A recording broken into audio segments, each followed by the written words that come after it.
funny what we remember. Some people remember the good times, others remember the bad, and some remember a game called Flashback. Released in 1992, it sits on lists next to the original Prince of Persia and Another World as a cinematic platformer that epitomises everything the genre was about. You may or may not remember it yourself, but records don't lie, it's kind of a big deal. So, a full HD remake released as part of the 2013 Xbox Live Summer of Arcade definitely deserves your attention, right? Right? Fine, Ian. You're not safe. Think. No, wait. Well, remember a few seconds ago when we said it's funny what you remember? When people bring up Flashback, they remember a few things. Most of all, the name of its creator, Paul Cuisset. You may be thinking, I've heard that name before.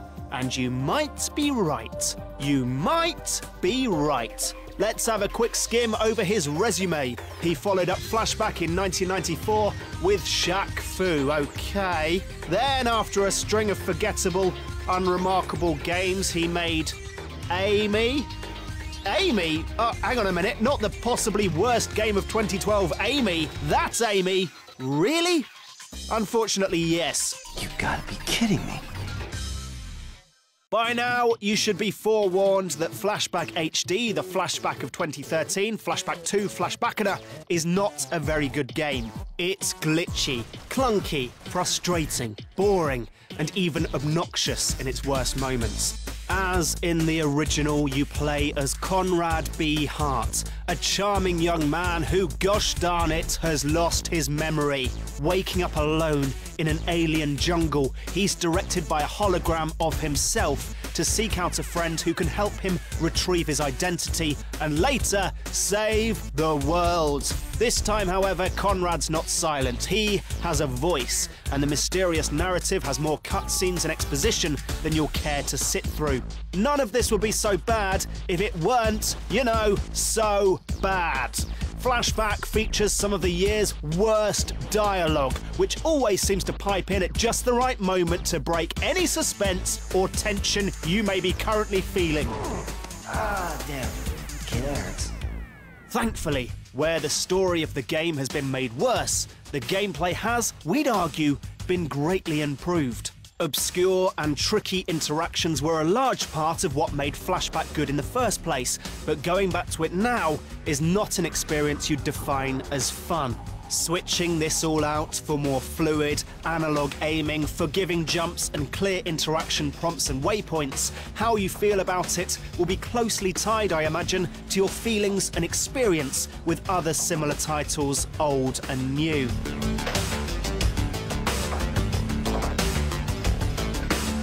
We think it's an improvement, but if you don't like it, fear not. The old version of Flashback is included as well. Unfortunately, you have to play it inside this stupid arcade cabinet frame, so no, it doesn't even get the straight port right. But going back to it briefly as a bonus, you might be impressed with its style and subtlety. But the longer you play, the more the feeling dawns on you that this game and everything good about it is an anomaly, and that it's what was bad about it that might need more of your attention.